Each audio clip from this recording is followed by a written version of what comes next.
Jujur gue seneng banget ngeliat banyak vlogger yang nyobain langsung naik Kercep Jakarta-Bandung setelah inaugurasi atau peresmian proyek kereta cepat Oktober tahun 2023 kemarin. Mau itu yang berangkatnya dari Halim atau Tegaluar sana, kelihatannya banyak vlogger yang ekspresinya natural waktu nyoba naik sendiri kan. Walaupun gue sampai saat taping video ini belum sempat nyobain keretanya, tapi karena ya di Cina udah, jadi belum ada kebutuhan urgent buat coba.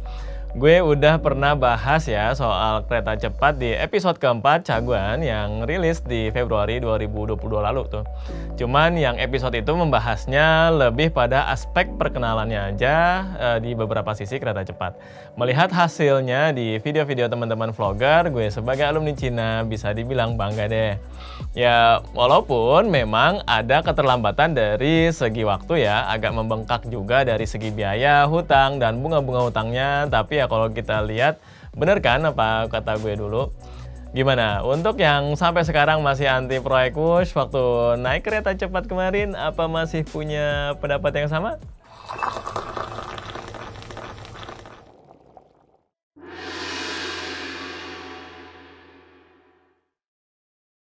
Di episode keempat Caguan tahun 2022 lalu, gue udah coba jelasin banyak terkait bagaimana teknologi kereta cepat itu, bagaimana proses hadirnya teknologi itu di Cina, gimana sih dia bisa mempelajari itu, gimana kolaborasinya sama negara-negara lain untuk membuat teknologi yang maju dan canggih. Jadi ya mungkin gue nggak akan bahas apa yang udah disampaikan dulu. Kalau sekarang kita browsing di YouTube, beberapa vlogger kayak Yudis Ardana, Nugroho Febianto, Yusril Rizky Pratama, gue rasa view-nya ya teratas ya.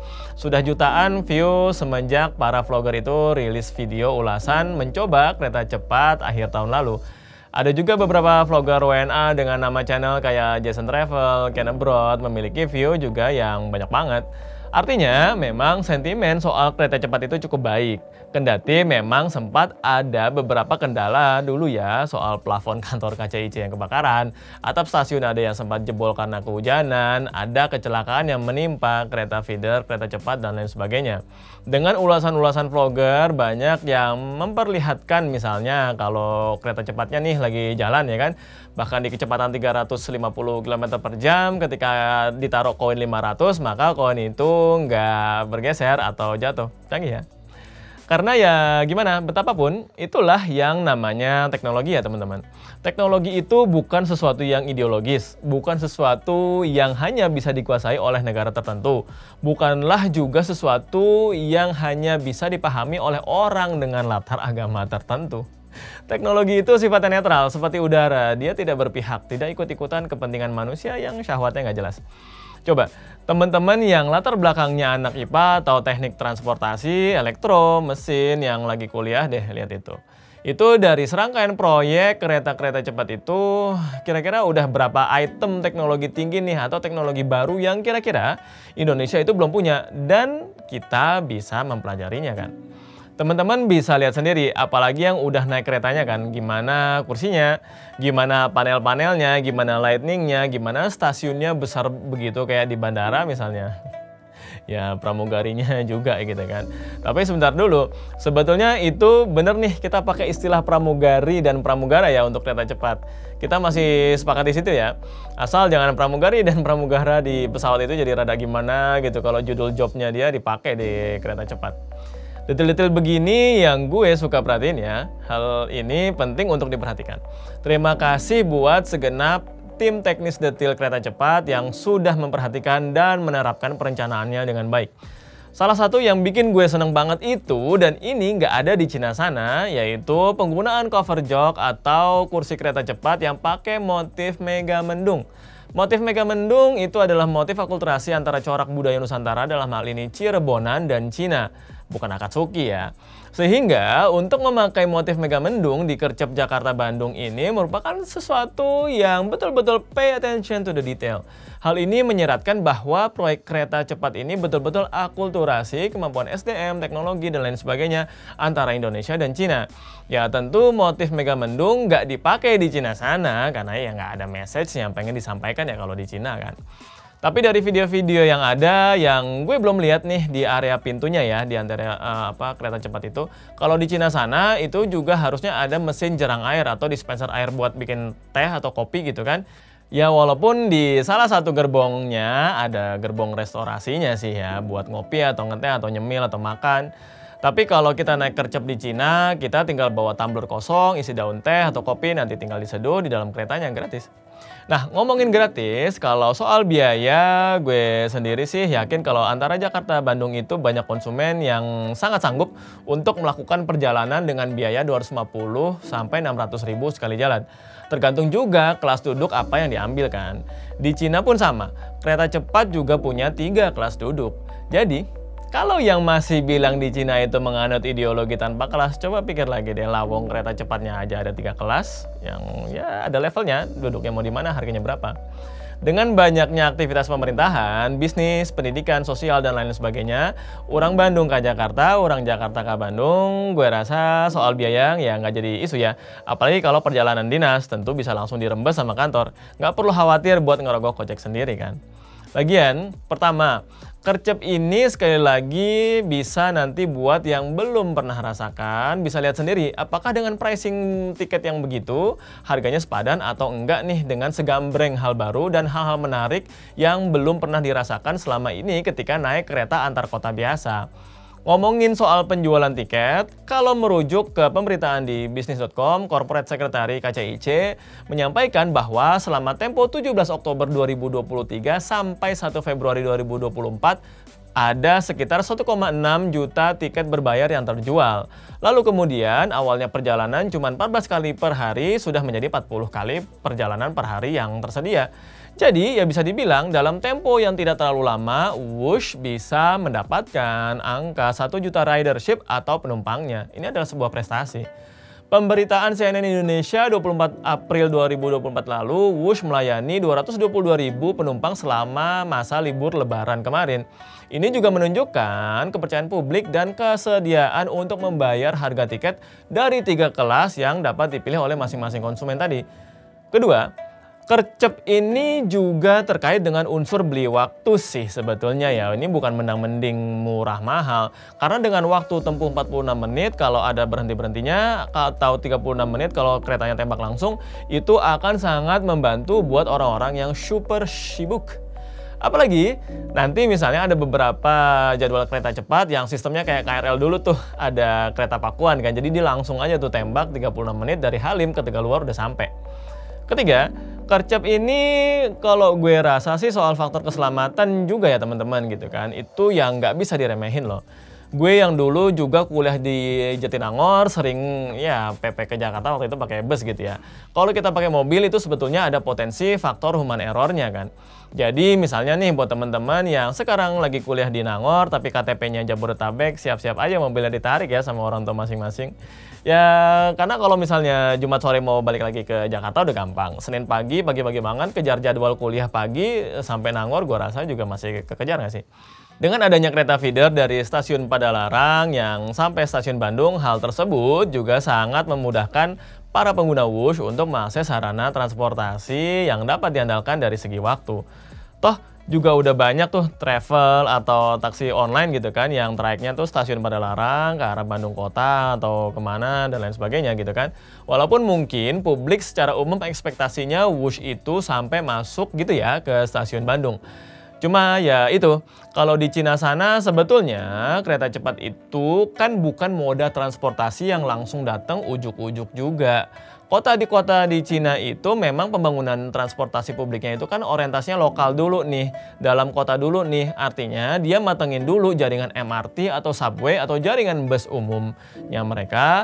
Nah kalau udah baru teknologi kercep itu datang dan menghubungkan antar kota. Dan lagian menurut gue, dan ini juga makasih ya buat ada teman-teman yang panjang lebar kasih komen di episode keempat Caguan yang kemarin itu. Ya memang ada persaingan antara kercep dan kereta biasa, tapi gimana pun juga kercep itu bisa dibilang adalah kereta yang manja nih. Dalam arti gimana? Dengan kecepatan sekilat itu, secepat itu, misalnya nanti ada hujan badai nih, hujan es misalnya ada hailstorm gitu kan, atau hujan duit kali ya. Itu keretanya nggak bisa jalan. Bisa aja tiba-tiba jadwal keretanya dibatalin, misalnya gitu kan. Kercep-kercep yang ada di berbagai macam negara juga gitu misalnya. Atau misalnya lagi musim salju di negara yang 4 musim gitu kan. Kalau udah salju udah tebel, otomatis kereta cepat yang ada nggak bisa lewat. Tumpukan saljunya kudu dikerok dulu, baru dia bisa operasional lagi. Soal saingan nih antara Whoosh dengan Argo Parahyangan, kalau gue pikir semua segmentasi produk pasti ada target konsumennya masing-masing ya. Ada yang memang misalnya dari Jakarta tinggal di daerah utara nih atau pusat gitu kan, pastinya lebih enak kalau emang mau misalnya ke Bandung naik kereta, ambilnya di Gambir dong. Karena daerah-daerah dari pusat gitu kan atau dari apa namanya utara gitu kan, kalau mau ke Halim ya itu tahu sendiri macetnya kayak apa gitu kan. Apalagi di jam-jam sibuk. Atau misalnya terkait dengan harga. Dengan rata harga Argo Parahyangan nggak ada di lantai yang sama dengan Whoosh, otomatis itu juga menjadi pilihan buat konsumen nggak sih? Ini mau kejar waktu atau harga tiket yang lebih terjangkau, yaitu pilihan ke kita masing-masing.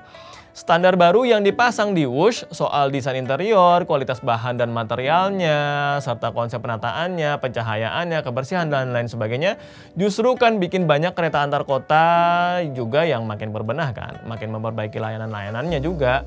Kalau begitu ya bagus kan buat kita-kita konsumen ini. Soal kemudahan pembayaran tiket udah ya kesedialah di mana-mana gitu ya, mau itu dari websitenya gitu kan atau online travel ya apps yang lain gitu kan. Soal informasi jadwal keberangkatan, kedatangan dan lain-lain itu menurut gue ya nggak jadi isu ya. Karena Whoosh juga punya standar yang sudah tinggi sehingga ketepatan waktu juga menjadi satu keharusan. Cuma kita harap pelatihan masinis kercep ini bisa cepat selesai ya teman-teman ya, supaya nanti kalau terlalu lama tandem masinis antara yang WNA sama WNI, takutnya bisa jadi bahan julid nih orang-orang yang emang dari awal udah nggak suka apapun yang ada hubungannya sama Cina. Ya kekurangan pasti ada dong, kelebihannya juga ada, ya nggak? Nanti tinggal kasih masukan aja ke KCIC atau ke Kemenhub soal operasionalisasi kereta cepat itu. Samalah soal KRL atau LRT gitu kan ya, ada kelebihannya juga, ada kekurangan juga yang bisa diperbaiki kemudian waktu. Soal apakah ternyata nanti kercep akan dilanjutkan sampai ke Surabaya, gue pribadi mendukung gitu kan. Dengan banyak catatan tentunya ya. Tapi sebetulnya kalau dari pihak Cinanya sih sebetulnya belum ada ya yang bilang apakah proyek ini mau dilanjutkan sampai ke Surabaya. Belum ada statement resminya. Malah menurut laman CNBC ya statement itu pertama kali disampaikan sama Kang Emil vlogger otomotif ya kan, bukan Gubernur Jawa Barat yang kemarin gitu kan. Pak Jokowi juga menyampaikan masih mempelajari dulu. Dan tentu ini juga nanti akan bergantung pada bagaimana perencanaan utama atau master plan dari presiden terpilih untuk melihat peluang bahwa penyediaan moda transportasi massal yang bagus, canggih dan modern sudah menjadi sebuah keniscayaan bagi masyarakat Indonesia secara luas. Dari semua kelebihan-kelebihan itu dan adanya pasar untuk kereta cepat yang dilanjutkan, gue pribadi sih sangat positif ya untuk proyek ini dilanjutkan. Pihak investor yang tertarik kelanjutan proyek Whoosh harus betul-betul mengambil hikmah dan pelajaran dari proyek kereta cepat Jakarta-Bandung yang ada kemarin. Ya emang sih kemarin itu juga hitungannya molor sampai 2,5 tahun, mau nggak mau itu karena ada faktor pandemi ya.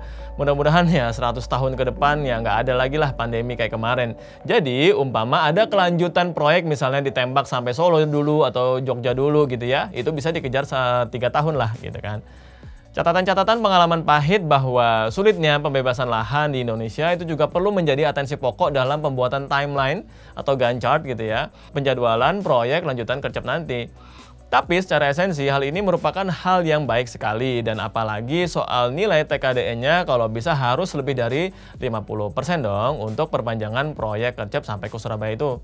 Memang saat ini nilai TKDN kercep Jakarta-Bandung masih belum terlalu besar. Mudah-mudahan transfer teknologi bisa lebih cepat dilaksanakan sehingga akan menambah nilai TKDN untuk katakanlah proses maintenance dan tentu waktu melanjutkan Whoosh ke kota-kota lainnya.